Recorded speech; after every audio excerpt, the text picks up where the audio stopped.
Bro and Sis, ketemu dengan Koko ini dan Bapak Jan Sebastian. Kita masih ada di Swiss ya. Jadi ini harusnya bukan lucu video ini sebenarnya. Video ini harusnya tuh serem harusnya. Tapi Jadi lucu juga. ya, ini namanya OST misteri bro. Jadi biasanya narasumber tuh menciptakan pengalaman-pengalaman mistik. Oh. Lo jangan ngomong mistik, gua tabok. Jadi tuh lu punya OST ini banyak segmen ya? Enggak, ini sebenarnya segmen untuk nambah viewers saja. Nah, ya, kan saya lihat tuh sekarang trending-trending tuh ada yang serem-serem. Saya mau tahu kenapa gitu. Banyak yang nonton bener apa enggak gitu. Saya mau mastiin aja apakah bener OST misteri itu banyak yang suka gitu. Oh. Tapi kan memang banyak, biasanya kan tiap orang punya pengalaman misteri. Iya. Setiap orang punya pengalaman misalnya mungkin ya. Nah kalau lu ada pengalaman misteri nggak? Ya mungkin khususnya orang Indonesia kali. Iya sih. Negara Indonesia salah satu negara yang Kalau lu kaya akan misteri, budaya dan misterinya sih. budaya dan misteri ya. Lu ada cerita nggak? Lu yang waktu itu bro, Ya apa? yang dada lu sakit itu. Nggak sakit itu bro. Yang gua tangkap nih ya, dada lu berdebar-debar. And then, Lu udah nggak tahan, lu kalau nggak salah pulang masih bisa naik motor. Waktu gua denger cerita dia, gua pikir nih orang anak sakit jantung kali gua pikir. Karena kan lu tunjuk sini kan. Terus waktu itu lu cerita akhirnya lu ke rumah sakit, pas dicek lu harus MRI, X-ray gitu ya. Enggak. Ini ceritanya makin ngaco sumpah. Nah, ini nggak cerita sih. Gue udah ceritain ke dia tapi dia ngaco Nggak ceritanya. bisa ya. Gimana Nih, dong, jadi ceritanya gue lagi di kantor, terus habis itu teman gue kayak teman gue lagi, gue kayak ngerasa gak enak badan lah gitu. Gak enak badan, habis itu gue gue ngerasa udah seminggu itu gue napas gue tuh agak susah. Oke. Habis itu gue kayak mikir-mikir gue kenapa ya gitu kan. Habis itu ternyata pagi itu gue ngerasa kayak gak enak badan. Temen gue nanyain, lu mau gue anterin nggak ke rumah sakit? Temen gue mungkin nonton. Habis itu gue iyain dia, padahal gue tuh paling benci ketemu dokter gitu. Sorry, bukan benci ketemu dokter, paling apa ya? Malas didiagnosa oleh dokter gitu maksud lo? Iya, the last option Dokter. itu dokter, karena gue masih belum siap kalau dibilang, mohon maaf pak, bapak punya kelainan A gitu misalnya. Malas ya. Waduh. Malas stres tau. Iya, mendingan gue nggak tahu deh ya itu another story lah ya. Ya di sisi lain juga gue takut jarum suntik, jujur aja. Ada banyak yang kayak gitu. Dan soalnya gue malas ketemu dokter gitu. Oke. Buat bapak ibu dokter mohon maaf, kalau di luar rumah sakit saya mau kok ketemu. Terus? Kalau rumah sakit jangan. Malas ketemu dokter, malas ketemu jarum suntik, malas ketemu sama ruang administrasi juga. Saya paling takut di situ. Iya, karena di sana suasana suram. Ya, suram itu. Iya. Ya. Dracula nggak ada apa-apanya. Iya. Terus Dracula nggak akan tagih lo duit. waktu itu lu didiagnosa apa akhirnya? Nggak ada, gue cuma dibilang kecapean doang. Jadi gue waktu itu jantung gue kan berdebar-debar. Gue kayak naik mobil bareng temen gue, dianterin dia. Cuman belum sampai rumah sakit gue udah kayak ngerasa badan gue tuh kesemutan semua gitu. Jadi gue takut gitu kan. Gue kayak wah gue kenapa nih? Jadi gue ngerasa kayak apa gue mau pingsan apa gimana. Jadi akhirnya gue ke rumah sakit. Akhirnya gue kayak pinggir jalan tuh gue langsung minta teman gue udah berhenti aja, gue naik ojek gue bilang, karena waktu itu macet sih. Dan waktu itu posisinya mau ke rumah sakit ya ceritanya? Iya, rumah sakitnya udah dekat, udah tinggal paling cuma berapa macet meter banget dan lu udah nggak tahan. Iya, gue udah kayak akhirnya naik ojek di situ ya. Iya, naik ojek tanpa alas kaki. Jadi kayak orang gila aja gitu, kayak bego banget gitu, kayak tanpa alas kaki. Gue langsung karena gue ngerasa kesemutan kan tadinya kan. Kesemutan, gue jadi lepas sepatu, gue lepas kaos kaki, langsung gue ternyata gue ngerasa makin aneh. Gue habis itu gue naik ojek gitu ke rumah sakit. Telanjang kaki ke rumah sakit menggunakan ojek ya. Nah di sana gue kayak langsung waktu itu yang anehnya gini, gue ditanyain, Pak ada KTP-nya? Yang gue keluarin tuh dompetnya. Oke, saking lu ini. Gue kayak ini kayaknya udah hari terakhir gue, udahlah dompetnya aja kasih. Toh dompetnya kan juga gue abis itu udah nggak lihat lagi, gue pikir gitu kan. Gue kasih dompetnya gitu, abis itu dia bingung susternya. Gimana nih, gue mesti apa gitu kan. Habis itu gue kayak, yaudah sini suster, saya ambilin gitu kan. Terus gue ambilin KTP-nya, dibantuin sama temen gue, nggak lama dia datang, administrasinya dibantuin. Terus dia juga yang nelpon ke cewek gue, dan ya udah gitu ya. Lu masuk ke ruang unit gawat darurat ya waktu itu? UGD ya. Sampai UGD aja gue langsung bilang jantung saya tadi mau berhenti gue. Iya, panik karena lu udah ngerasa tadi sih ya, simptom-simptom lu emang simptom-simptom jantungan bro. Ya iya, memang simptomnya simptom jantungan, cuman gue nggak keringat dingin aja gitu. Bener-bener. Terus waktu di UGD katanya lu masukin banyak kabel ya? Apa itu? Bukan dimasukin, ditempel. Dimasukin tuh namanya Kan itu. saya nggak pernah. Mau coba? Itu sebenarnya tujuannya apa sih untuk gini? Ngecek jantung sama semuanya. Kayak ngecek listrik ya. Ngecek detak jantung. Jadi kayak dia ngecekin detaknya berapa banyak, terus iramanya tuh sesuai dengan normal enggak gitu ya? Enggak. Ternyata hasilnya? Katanya cuman cepet doang detaknya. Cuman nggak apa-apa. Gue juga tes steroid, tes darah, dan tes EQ juga. Waktu itu sempat EQ dan nggak ada masalah gitu kata dokter. Apa tes EQ juga? Ya EQ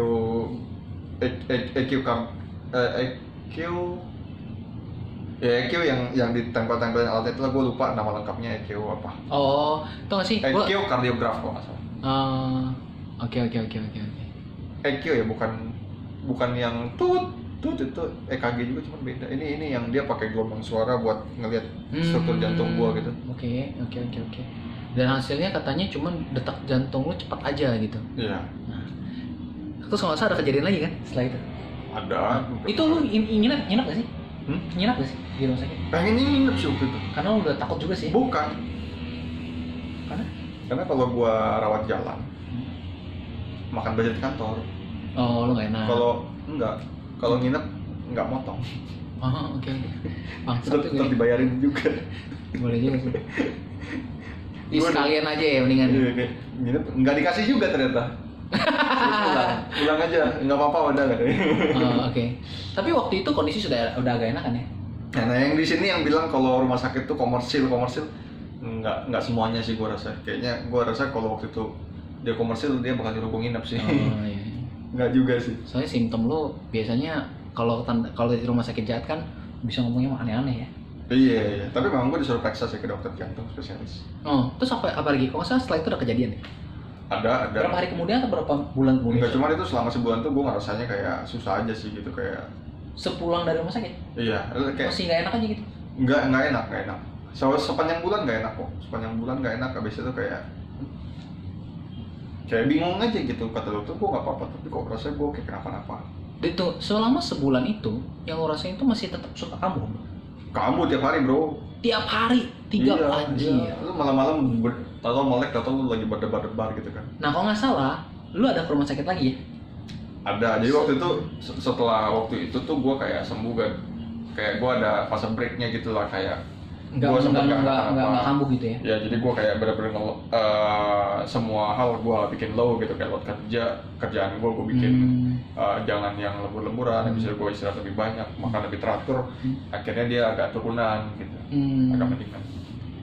Terus lu ke rumah sakit lagi kan karena kambuhnya udah parah banget. Nah gue waktu itu ngerasa kayak gue kayaknya exhausted nih, capek gitu kan. Nah waktu gue capek itu gue ambil cuti. Waktu gue ambil cuti, gue panggil tukang pijit ke tempat gue. Habis gue pijit, gue pengen tidur, berdebar-debar dia. Setelah dipijit itu ya? Iya. Tapi nggak ada hubungannya sebenarnya. Padahal harusnya kan abis kita pijit itu kan harusnya lu lebih relax kan. Itu malah setelah massage yang itu udah missionnya udah pulang, lu malah tiba-tiba pak gitu lagi. Iya, gue sampai ke depan keluar gitu, gue kayak masalah naik motor ya? Itu gue naik motor. Naik motor bubuk Ya, gue waktu itu kayak semacam worry aja kan. Kayak gue tinggal sendirian, kalau misalkan amit-amit ada apa-apa gimana gitu. Jadi gue keluar ke depan ke tempat di mana banyak orang yang lalu lalang, ya udah gue di sana aja gitu. Cuman dia makin jadi aja sih, kayak budak gue kayak wah anjir kenapa nih gitu. Terus waktu itu dokter menyarankan lo malah ke psikiatri? Nggak ada saran itu, nggak pernah ada. Tapi elunya yang mau ke psikiatri ya? Gini, waktu gue yang kedua itu kan gue ke dokter lagi, terus dia bilang ke gue, jangan cemas mas katanya gitu, jangan cemas mas, masnya 2 kali, jangan cemas mas. Terus? Nah jadi dari situ gue nyari searching kayak cemas apa gitu, cemas bisa nyebabin apa gitu kan. Muncullah namanya gangguan kecemasan. Nah ini banyak sih, banyak ternyata belakangan tuh banyak, dan beruntungnya gitu ya, ketika masa pandemi justru dia nggak muncul. Sebelum Bahasa masa Inggrisnya apa pandemi, ya bro? sebelum masa pandemi dia muncul di gua. Jadi ketika pandemi gua ngerti kecemasan orang. Lu jadi paham ya? Gue jadi paham kenapa mereka bisa kena Anxiety gitu. sebutnya. Ya, anxiety disorder. Di anxiety disorder. Ya, anxiety disorder. Terus tadi yang gue alamin di mobil itu namanya panic attack. Jadi gue panik, jantung gue berdebar kencang, gue ngerasa kesemutan karena dia ternyata jantungnya tuh pompanya tuh harusnya begini, Dia malah di luar dia kapal. malah begini doang gitu. Detaknya cepat banget, tapi nggak diimbangi dengan kebutuhan suplai darah. Kalau kita olahraga kan beda, dia begini-begini juga gitu kan, karena dia memang suplai darahnya perlu. Ini nggak, dia gini-gini doang gitu kayak.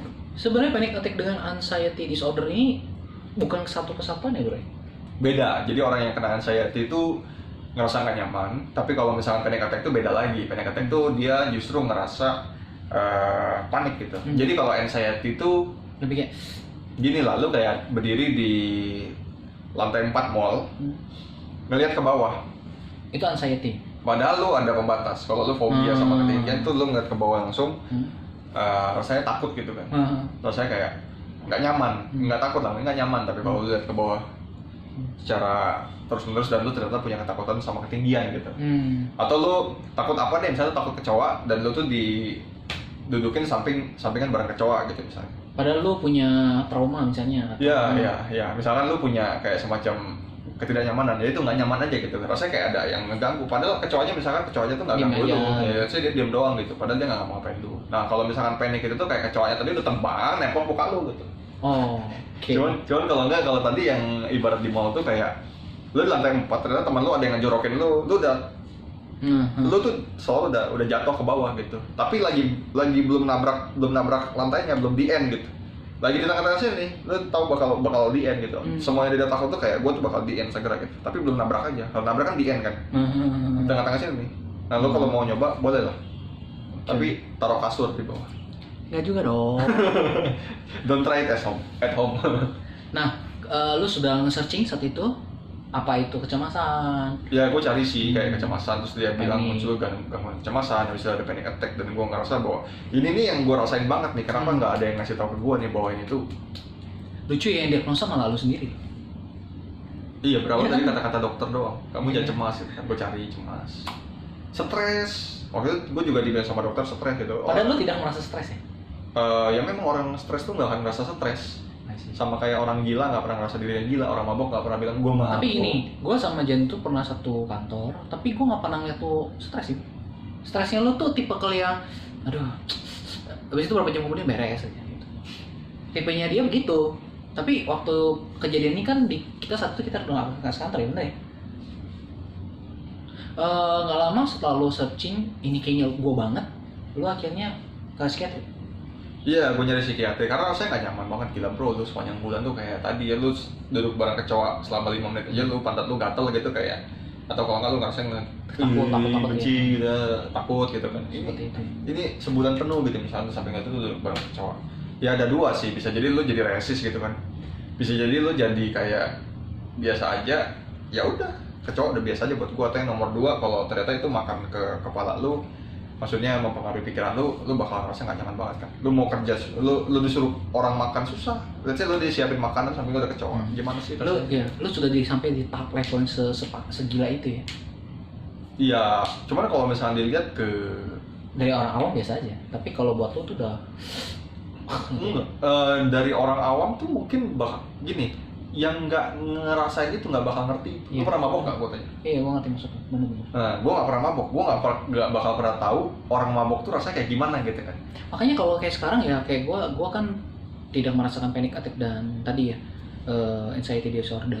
Tapi dengar cerita lu, gue jadi mulai paham kalau ada orang-orang yang seperti itu gitu bro. Terkadang tuh kita yang bukan penderita, justru malah gue jadi ngerti gitu kondisi lu. Gue nggak bisa ngejudge lu, karena gue nggak tahu apa-apa. Gue nggak bisa ngerasain apa yang lu rasain. Gitu. Kayak contohnya, lu kenapa panic attack, kenapa lu anxiety kan penyebabnya aja sebenarnya mungkin lu nggak tahu. Kalau tadi kan lu mengibarkan kecoa gitu, itu enak. Ada apanya sih? Cause-nya gitu, ada penyebabnya jelas, ini kecoa gitu loh. Tapi kalau ini kan enggak, di saat itu kan lu nggak begitu kan? Enggak, ya Lu bukan nggak, lu sendiri nggak tahu, tiba-tiba lu anxiety kan? Yes, tiba-tiba Ya itu sepanjang waktu ya anxiety itu. Jadi ntar anxiety kalau udah benar-benar muncak, panic attack gitu kan. Nggak bisa ngapa-ngapain lah, nggak bisa ngapa-ngapain. Gue kayak itu kalau berlangsung setengah jam itu lo udah disabled gitu. Kayak lu rasanya itu udah kayak nggak nafsu ngapa-ngapain gitu bro, kayak. Padahal orang lain biasa aja, nggak ada kejadian apa-apa, nggak ada satu hal yang memaksa lu, bikin lu jadi stres gitu. Ya. Bahkan waktu itu lu cerita ya, yang lu jalan sama cewek lu malah sampai di tempat tujuan atau di mall waktu itu cerita, lu malah jadi kayak malas-malesan, lu jadi malah kagak Iya, nggak ada gairahnya. Ada. Lu jadi pengen sebenarnya. ya aku pengen pulang gitu kan. Ada. Gitu. Ya gitulah. Ke psikiater diaminin bahwa ya punya gangguan panik. Habis itu gue nggak inget ya kecemasan ada atau enggak, tapi gue memang ngerasa itu secara tanda-tanda ada di gue. Jadi ya udah gue kayak mulai self healing, mulai kayak gimana caranya biar gue bisa tenang gitu kan. Lu cari ketenangan kayak tadi lu bilang self healing ya. Self healing kayak. Si kampret ini dikasih obat tidak minum. Iya. Dikasih obat sama psikiaternya lu tidak minum ya? Iya karena memang banyak yang ya mungkin gue salah satu yang ini ya yang tadi karena gue nggak terlalu demen untuk rely on itu. Karena menurut gue gini, ibarat lo jatuh, luka, berdarah, habis itu kan lo dikasih betadine gitu ya. Betadine itu sebenarnya nyembuhin luka lo, yes. Tapi sebenarnya kan yang lebih penting itu adalah gimana caranya besok-besok lo nggak jatuh lagi, sehingga lo nggak luka. Jadi ada gue lebih suka di precautious-nya gitu. Jadi pendekatan yang ke arah sana gitu. Iya, gimana caranya biar ini tuh justru nggak terjadi, luka itu justru nggak terjadi. Jadi gue tuh nggak bakal perlu betadine gitu. Sebenarnya maksudnya baik, tapi ingat kalau kalian jangan terlalu mencontoh sekali orang ini. Kalau dikasih obat minum. Iya dong. Kan tapi benar juga kan masalah betadine ya. Ya kalau harus kasih obat betadine kasih dong. Iya, kasih. Si kampret ini tidak minum saat itu. Iya. Tapi dia pinternya yang tadi self healing. Self healing karena gue mungkin punya keyakinan yang tinggi waktu itu bahwa kayaknya gue bisa self healing gitu.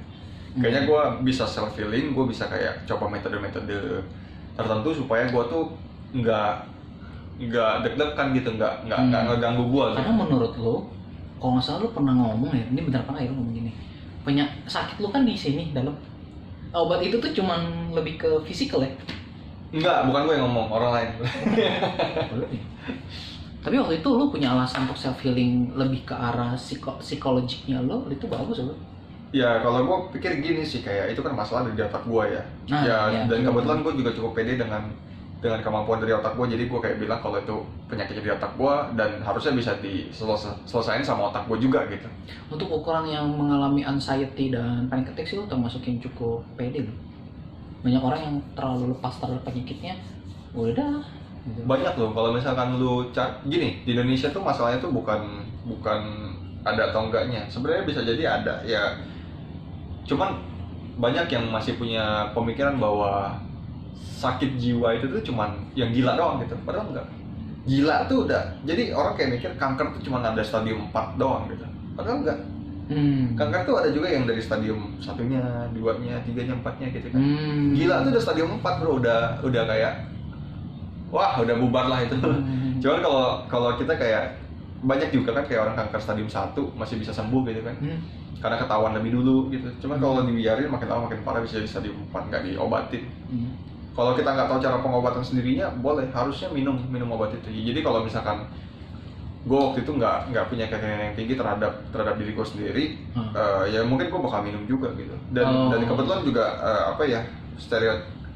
pandangan dari keluarga juga begitu ya, kayak udahlah nggak usah lah gitu, ntar lo ketergantungan malah takutnya di situ waktu itu gitu kan. Ya jadinya gue ya udah oke, gue nggak minum, gue coba dulu.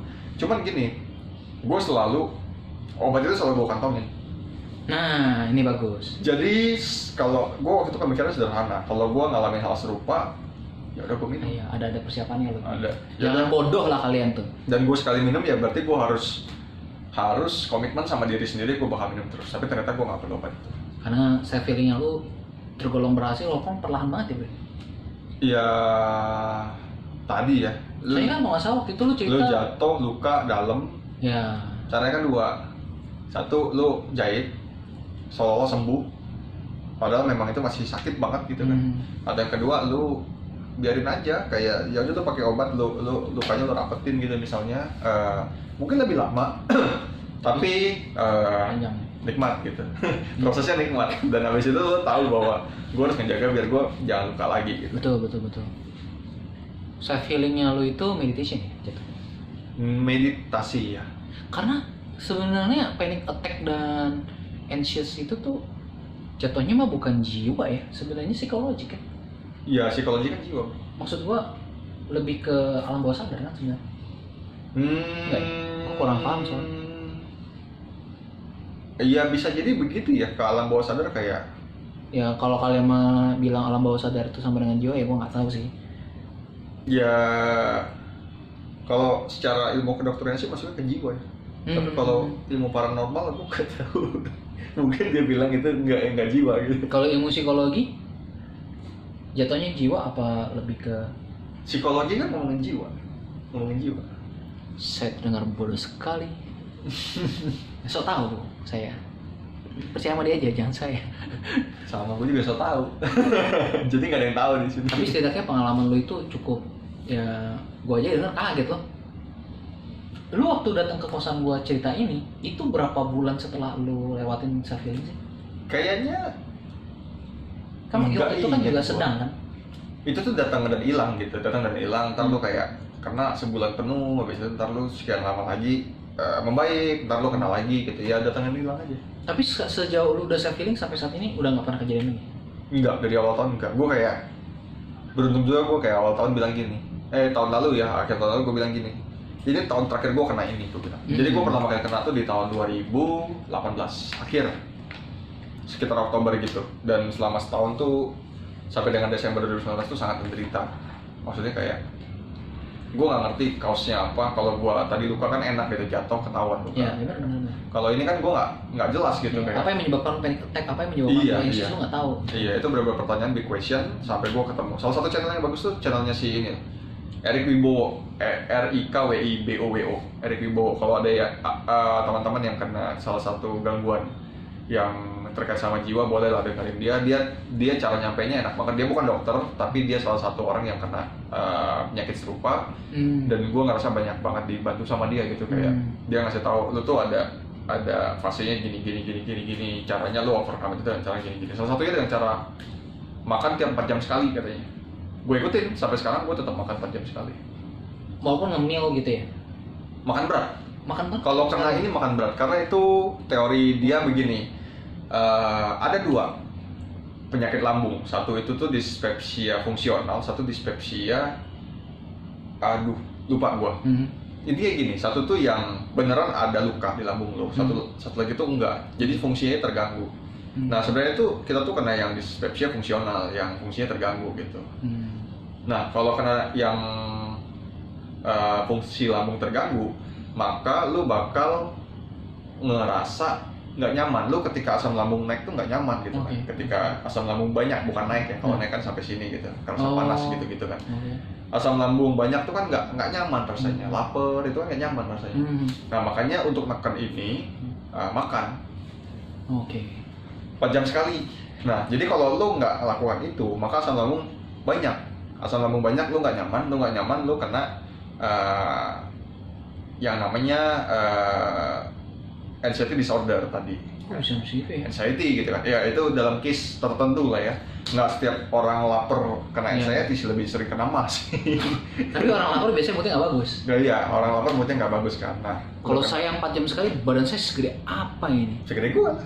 Tapi sebenarnya makan 4 jam sekali emang katanya memang bagus sih. Cuman porsinya ya jangan terlalu banyak banget. Ya memang porsi jangan terlalu banyak, porsi standar aja ya. Kalau buat gue sih kayaknya standar ke bawah deh. Kalau 4 jam sekali. Standar lu mungkin harus direvisi deh tuh. Ya, karena kalau standarnya harus direvisi ya. Standar lu mukbang sih mati aja sih. Jangan. Gue nggak bisa makan banyak. Badan segede gue ini, makanannya gue yang mungkin yang salah. Mungkin aja. Kayak gue tuh kayak makan banyak karbo tanpa protein. Kayaknya ya. Gue juga makan banyak karbo kok. Enggak, ini anak mah gila. Lu makan mah wow. Badan segini aja. Oh, lu olahraga ya? Lu sempat nge-gym ya? Sempet. Saya tidak sempat aja. Ya itu kayak itu kan lu kena anxiety, abis itu ntar lu kena lu kena panic attack lu bertanya-tanya lagi gue kenapa, nah lu anxiety lagi, lu panic attack lagi, lu panic attack habis itu lu bertanya lagi gue kenapa, itu circular gitu-gitu aja gitu. Makanya salah satu rantai yang bisa diputus tuh tadi itu kayak lu neken asam lambung lu supaya jangan banyak. Jadi gue dapat pesan dari lu adalah 2 ya, pola makan sama self healing meditation tadi. Iya, makan banyakin, seringin begini, seringin begini. Nah, ini sebenarnya jatuhnya bukan OST misteri ya sebenarnya. Ini lebih ke OST pengalaman panic attack sama. Tapi ini misteri loh. Apa yang membuat menganggap ini misteri? Iya, kayak tadi lu kayak dilempar dari lantai 4 ke lantai 1. Gue ngerti sih maksudnya. Misteri loh. Misteri nggak selalu harus yang sifatnya hantu ya, atau yang sifatnya supernatural. Tapi kadang-kadang yang sifatnya psikologik ini sih ngeri loh. Bagus. Ngeri loh. Semoga ini bisa bermanfaat ya buat kalian. Itu dulu dari kita. Terima kasih Pak Ian. Pengalamannya luar biasa. Pengalaman lu ini gue inget terus. Setiap kali gue juga kayak beribadah, gue juga kadang-kadang suka nginget pengalaman lo gitu. Nah, apa urusannya? Karena kan lebih masuk ke arah psikologi dan juga kadang-kadang kita suka stres atau lagi pengen curhat gitu kan, kadang-kadang kita doa tuh. Ya memang yang paling penting tuh kalau kena ini tuh ya, satu tuh terima dulu, accept dulu. Lu mesti tadi ya, orang gila tuh nggak akan bisa diobatin selama dia bilang dirinya nggak gila. Mesti mau dulu gitu, accept bahwa ya gue tuh ada I have something wrong gitu. I have something wrong. I have to accept it. Yang masalah kan di situ orang tuh kadang ngerasa gue tuh baik-baik aja, padahal dia tuh nggak baik-baik aja gitu, kayak nggak apa-apa gue sih nggak masalah gitu, padahal dia nggak baik-baik aja. Mungkin mereka takut ke pandangan sosial kali. Mereka takut sama pandangan sosial kali. Apa? Oh ini anak nggak normal misalnya kita minta. Nggak masalah. Gue kayak harusnya begitu maksud gue. Dulunya yang nggak masalah. Gue kemarin kayak justru jadinya gue kayak cerita aja ke orang. Justru itu bikin orang jadi tahu gitu, gue ada itu, dan gue juga jadi kayak tenang gitu. Oh dia udah tahu. Kalau di sisi lain kan kayak lu tutupin jangan sampai orang tahu. Justru lu makin takut kan. Sekarang kalau semua orang udah tahu, lu mau ngapain? Oh dia mau udah tahu gue punya anxiety. Oh dia mau udah tahu gue udah punya anxiety. Santai aja. Orang nggak akan merasa aneh. Dan kalaupun lu kenapa-napa waktu itu, misalnya lu kenapa-napa gitu ya, kan dia tinggal kasih tahu oh dia lagi kena panik. Iya, harusnya benar gitu. Iya. Harusnya benar gitu. Jadi self acceptance itu perlu, lu terima dulu. Tambahan lagi nih, tadi kan udah self healing, self acceptance. Ini part of self healing nih. Iya. Lu mesti bisa self acceptance dulu, sadarin bahwa lu tuh kena. Yang kedua baru self healing. Lu coba pelajarin cara-cara untuk ngebenahin ini. Yang ketiga, abis itu benerin lagi mental lu. Kayak gue tuh dulu sempat ada di fase dimana gue takut kayak makan jeruk mau semanis apapun tuh gue takut. Habis itu kayak kacang, habis itu kayak pedes. Belakangan gue udah mulai kayak dikit-dikit gue cicipin lagi karena nggak apa-apa, anyhow nggak apa-apa ternyata. Gue baru sadar seberat itu ya sebenarnya. Gue kan nggak ngalamin, tapi gue jadi wah seberat itu gitu. Iya. Gue sebagai yang tidak mengalami, gue tidak anggap ini sesuatu yang receh. Iya. Ini yang harus gue hargain juga. Sampai segitunya. Ya kita nggak pernah tahu karena kadang-kadang tuh kayak cuman sebenarnya orang yang ngerasa benar-benar nggak nyaman terhadap sesuatu tuh bisa jadi masuk kategori itu. Bukan anxiety tapi gangguan yang lain gitu. Nah justru dengan kayak gini kan gue jadi lebih paham orang gitu, lebih paham. Gue ngerti sih kenapa dia begini gitu. Respon dia ini kok begini. Dan kalau gue nggak ngalamin itu mungkin kayak banyak hal yang justru gue nggak dapet. Justru itu jadi pengalaman berharga banget sih. Gue kayak ya udah kena begitu tuh lumayan lah. Dan lu jadi lebih banyak bersyukur gitu akan udara tiap hari yang lu hirup gitu. Karena waktu itu kan tiap hari mikirnya kayak gue game over nih kapan ya. Kalau sekarang udah kayak jalanin aja lah bro. Kayak ya udah waktunya mah nggak akan lebih panjang sedetik pun, nggak bakal lebih pendek sedetik. Ini mah jatuhnya OST motivasi ini. Kayaknya bagus. Banyak ya jadinya segmen lo ya. Jadi ada OST musik, OST motivasi, OST apa lagi tadi? OST aja, so tau aja. OST aja, OST misteri, OST apa lagi nih abis ini? Gue tungguin dah. Belum tahu saya.